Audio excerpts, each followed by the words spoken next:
Merci de nous entendre. Il était très important pour nous que nous soyons en capacité de venir vous présenter notre candidature, car nous sommes peut-être des candidats particuliers pour le MEDEF, car en effet, vous allez le voir, tous les sujets que vous souhaitez aborder entrent en totale résonance avec notre histoire, nos centres d'intérêt, notre projet et en particulier le projet que nous souhaitons porter. Tout d'abord, l'agriculture.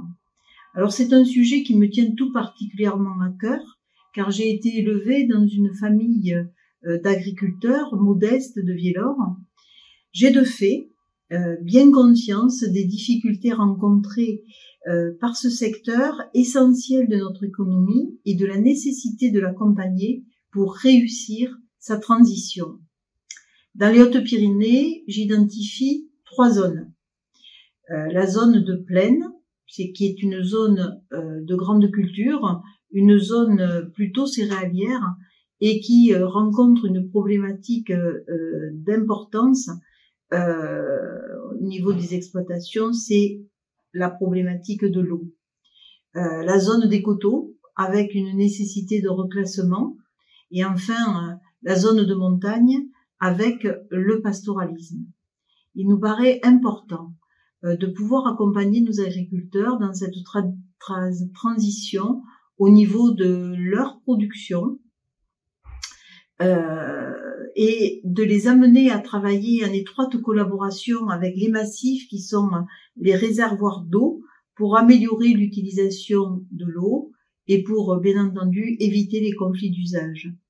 Je crois qu'il faut également donc accompagner les agriculteurs dans les choix de leur production pour que celle-ci correspondent parfaitement aux besoins des territoires et également à nos capacités de production. Je suis pour une structuration des filières, je suis pour la mise en œuvre de circuits courts, pour continuer une agriculture à taille humaine et pour les aider dans l'installation de nouveaux outils de transformation pour que une économie circulaire, une agriculture circulaire puisse se mettre en place. En ce qui concerne le pastoralisme, combien activité importante pour à la fois nos paysages, mais également l'écologie, puisque l'on sait que lorsqu'une herbe est broutée, quand elle repousse, elle devient capteur de carbone, et ça, il ne faut pas l'oublier. Ce sont les paysages, c'est notre tourisme qui n'en sera que bonifié, et c'est également cette écologie indispensable et que l'on a parfois tendance à oublier. Vous souhaitiez également aborder le problème de l'éducation qui revêt une importance capitale pour moi.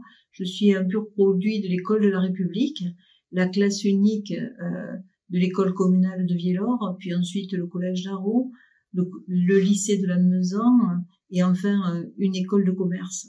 Et pour moi, nous devons développer une éducation de proximité absolument indispensable qui ne peut pas se cantonner uniquement à la loi du nombre. Moins de 16 enfants en ferme, sans une classe, sans tenir compte du territoire. Il faut penser que des enfants peuvent se lever à 6 heures du matin pour entrer chez eux à 19 heures, c'est totalement inacceptable. La loi du nombre ne doit pas s'appliquer pour nos classes. D'ailleurs, elle ne doit pas s'appliquer du tout. Et il est important qu'il y ait une reconnaissance des élus et que l'éducation nationale puisse prendre en compte ce que les élus feront remonter sur leur territoire avant de prendre une décision. Et les élus doivent pouvoir s'opposer à la fermeture de classe. De plus, et je le dis en connaissance de cause, étant moi-même peut-être la seule candidate chef d'entreprise, nous sommes de plus en plus confrontés à des problèmes de recrutement à tous les postes, parce que la formation que nous proposons ne correspond pas forcément aux besoins réels de nos entreprises.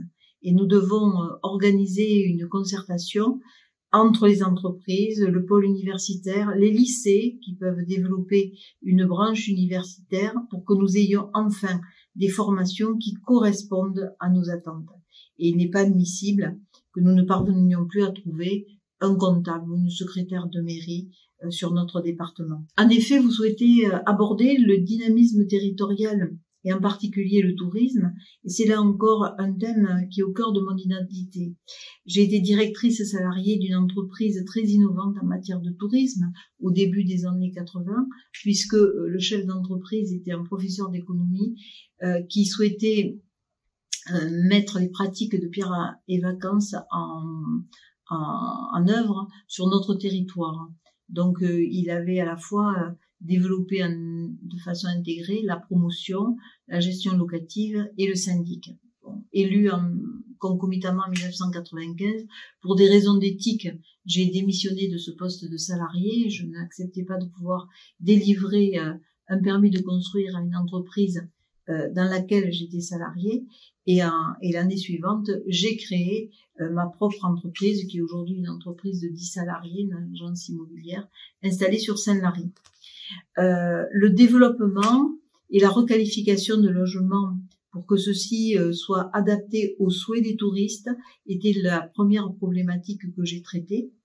Et elle est toujours et encore d'actualité. Aujourd'hui, dans les plans 20 ans pour le tourisme, il faut bien sûr admettre une place à la diversification des activités pour que celles-ci deviennent 4 saisons et pour que le tourisme continue de croître. Pour cela, nous devons proposer de nouvelles activités, mais j'ai envie de dire que les stations de ski, qui étaient les moteurs économiques de nos vallées, qui sont encore les moteurs économiques de nos vallées, puisque 1 euro investi dans les remontées mécaniques, c'est 7 euros investis dans l'économie, ont depuis de nombreuses années entrepris cette diversification en offrant de l'itinérance, en offrant des parcours VTT, en développant le trail, en développant la pêche, c'est-à-dire des activités que nous avons et qui peuvent être pratiquées aux 4 saisons. À cela s'ajoute la partie thermale et balnéo, qui elle s'appuie davantage sur le bien-être et sur le ressourcement, et qui également participe à cette diversification des activités et qui est extrêmement importante. Mais pour qu'un territoire soit attractif, il n'en demeure pas moins vrai que nous avons besoin d'avoir des accès de qualité. Alors les accès de qualité, c'est bien entendu les lignes ferroviaires qui sont indispensables, avec un cadencement qui permette à tous de pouvoir voyager, le développement bien sûr des transports collectifs, mais c'est également les lignes aériennes que nous devons défendre, et c'est ce qui vient d'être fait au niveau de l'aéroport Tarbes-Lourdes-Pyrénées avec la ligne Volotea qui a été retenue et qui va permettre d'avoir l'installation de la flotte déjà sur Pyrénéen et un cadencement vers Paris avec des tarifs défiant toute concurrence. Et je soutiendrai pour ma part la réouverture des lignes de proximité, bien entendu en collaboration avec la région, et notamment la ligne Tarbes-Bagnères. Enfin, selon moi, le tourisme est intimement lié aux dynamiques des villes de notre département et donc aux emplois industriels que nous sommes capables de créer. Notre économie tout entière a beaucoup souffert des fermetures industrielles et notamment de Giat à Tarbes. Et je crois que c'est grâce à la stabilité des emplois dans l'industrie, à leur proximité avec les territoires touristiques, que nous saurons développer ce tourisme aux 4 saisons. Nous avons un véritable vivier d'entreprises, un renouveau industriel après avoir constaté une baisse de l'activité industrielle. Nous avons un véritable renouveau, une véritable renaissance, donc il faut soutenir les entreprises existantes, et ça fera partie de mon travail de facilitatrice, accompagner l'installation de nouvelles entreprises dans les filières d'avenir, comme celle de l'hydrogène, comme le transport ferroviaire dans lequel notre département est pionnier, et également c'est repenser l'urbanisme parce que nous avons besoin également de développement, et le développement passe par la planification, et la loi climat et résilience est absolument destructrice et entrave tout développement. Donc vous l'aurez compris, hein, l'esprit entrepreneurial et les problématiques de l'entreprise sont véritablement au cœur de mon histoire et par là même au cœur de ma candidature et de mon projet. Et de surcroît, mon suppléant Nicolas est également entrepreneur et sera une oreille attentive et avisée pour faire remonter tous les problèmes.